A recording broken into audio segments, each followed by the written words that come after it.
Hi, I'm Betsy with Cut and Paste Bookshelf, and on today's video lesson we're going to learn how to make a nature mobile. Let's get started. Before we get started today, I would like to introduce you to Over and Under the Pond, a book by Kate Messner.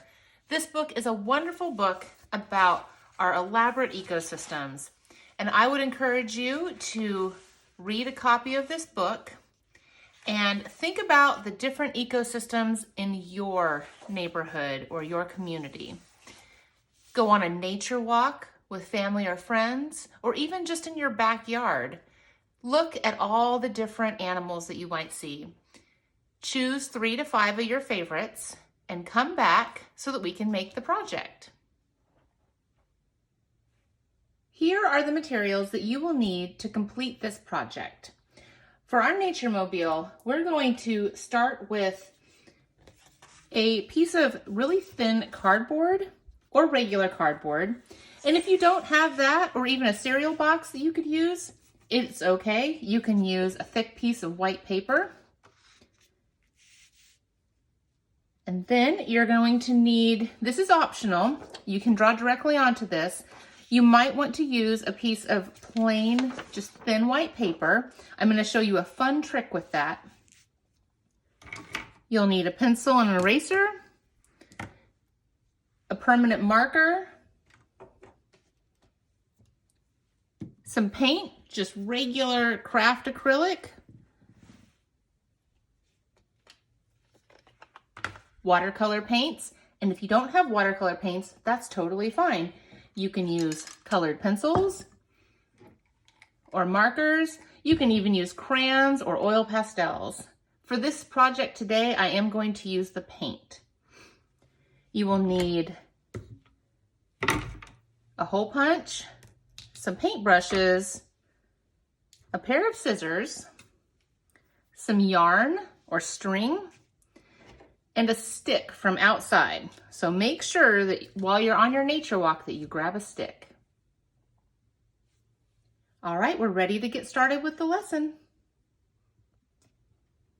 We're going to begin today with our brown piece of cardboard, tag board, or cereal box, and some white acrylic and a paintbrush.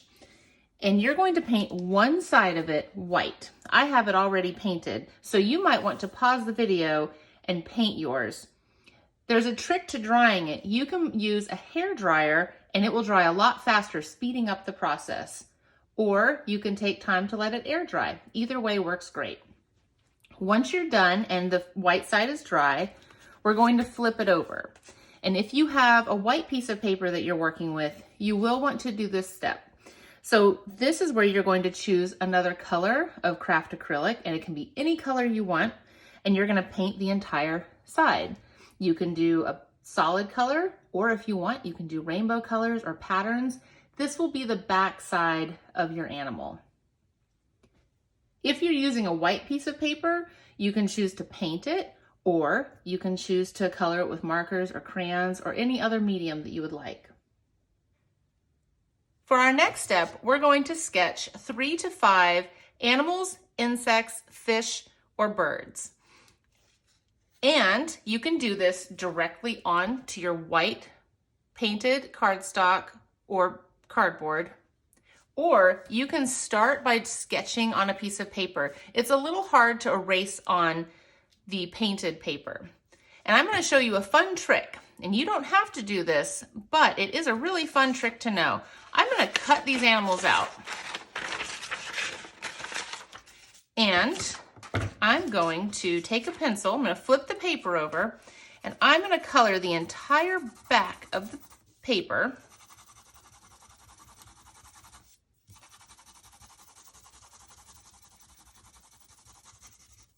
with that pencil.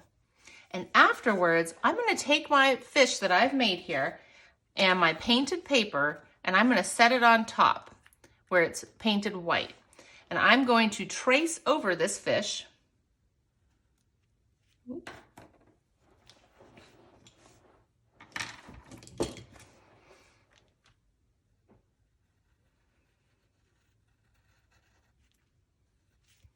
And when I trace, what's going to happen is the graphite or the pencil lead that is on the back is going to transfer this image onto the painted paper. So this is a fun technique that you can use anytime if you want to sketch something out first and then transfer it to a final product. So about to reveal the magic here. Just going to finish this line down my minnow and check that out. It has transferred to the paper. So now we're going to do this with all of our animals, and we're going to make sure that all 3 to 5 are on the paper.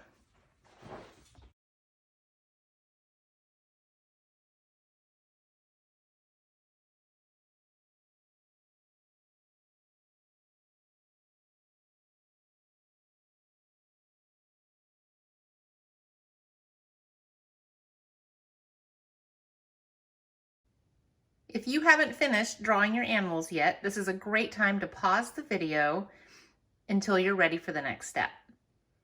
And when you're ready for the next step, we're going to get our permanent marker and we're going to trace over the outlines we made with our pencils.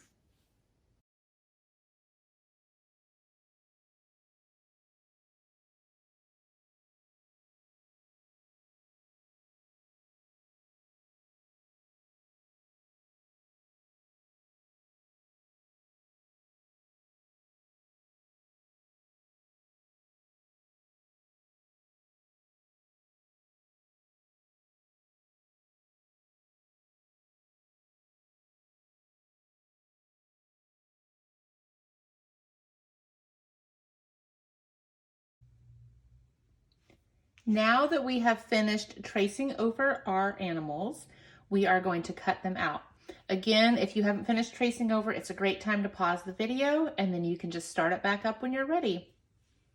So I like to start by cutting each animal out just around it.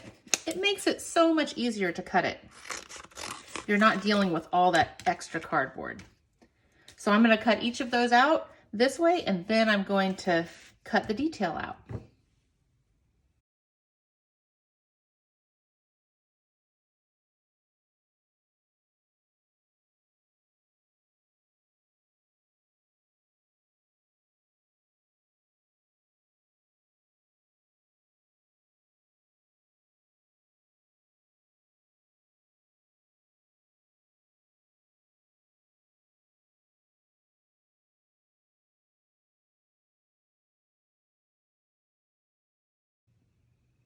Next, we're going to add some color to our animal friends.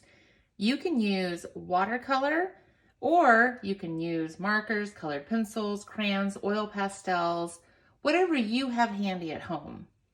Now, you can also choose to use colors that the animals would be in nature, or you can go wild and crazy and give them whatever color you want them to have. Have fun with this. Let's color them in.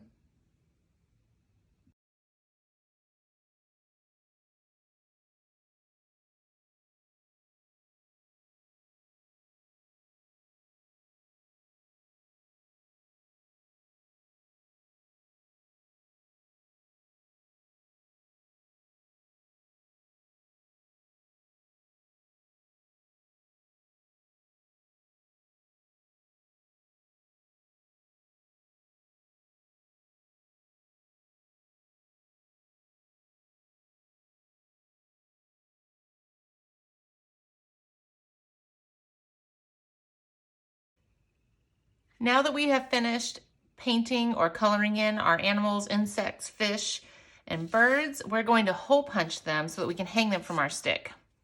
So I'm just going to take a hole punch and punch in the center of each one near the top. So in the fish, it's going to be in the fin. The turtle, it's right at the top of the shell. I'm going to do the raccoon. I'm actually going to do it from the ear, so it's just a little bit off center. All right, so now we have all of our stuff hole punched, and the next step is going to be wrapping our stick.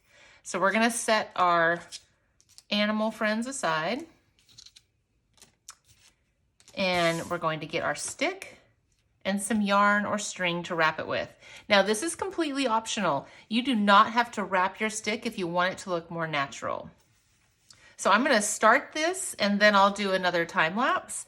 And I'm gonna start it at this end, but I'm gonna show you how I do it on one end without a knot. You can skip this and you can just knot it and wrap, but I like to have it where I put the yarn just a little bit in, like an inch or so, and then I'm going to put my thumb right there. I'm going to leave some of this stick where you can see the actual stick part, and then I'm going to start wrapping around this yarn that is going down the stick, and that will hold it in place.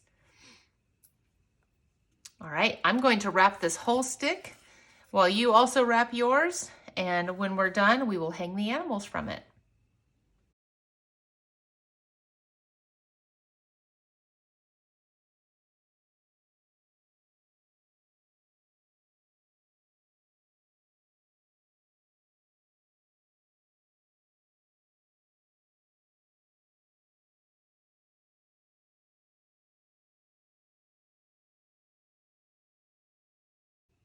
We are getting close to being done, just a couple more steps. So the next thing we're gonna do is we're going to tie some strings on our animals, and then we're gonna hang them. So I like to set them out just so I can see kind of whereabout I want them to be. And then take a string and you're just gonna put it through the hole in the animal and tie a double knot.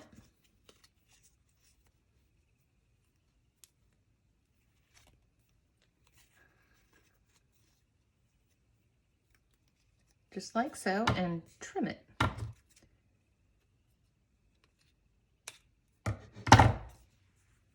And you want to make sure that that string has a little extra length because we're going to tie it at the top. So we're going to do that with all of our animals.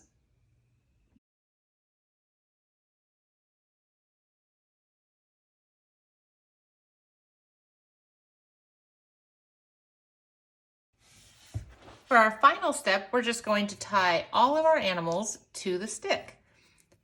So you're just gonna bring that string around and make sure you double or triple knot this.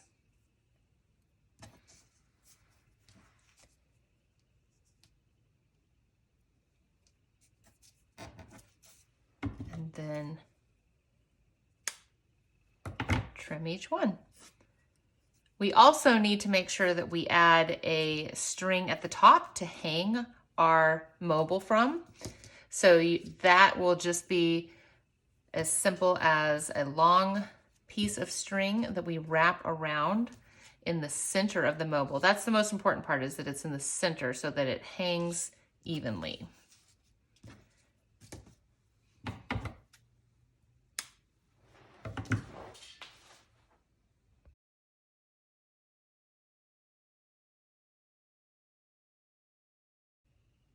All right, for that final step with the string in the center, I'm just going to take a piece of yarn that we have folded in half, and we're going to just loop it through and pull that tight. And then however long you want your mobile to be, you're just going to tie a knot. And I always like to give everything a double knot just in case. And then we'll trim it, and your mobile is complete. And when it hangs, both sides will show. It's a little hard to hang it in the video, so we'll just have to admire it from above. I hope you had fun opening your pages of creativity today. I would love for you to share your art on social media with the hashtag Cut and Paste Bookshelf so that we can all see what you've done. Thank you for joining Cut and Paste Bookshelf today to make a nature mobile.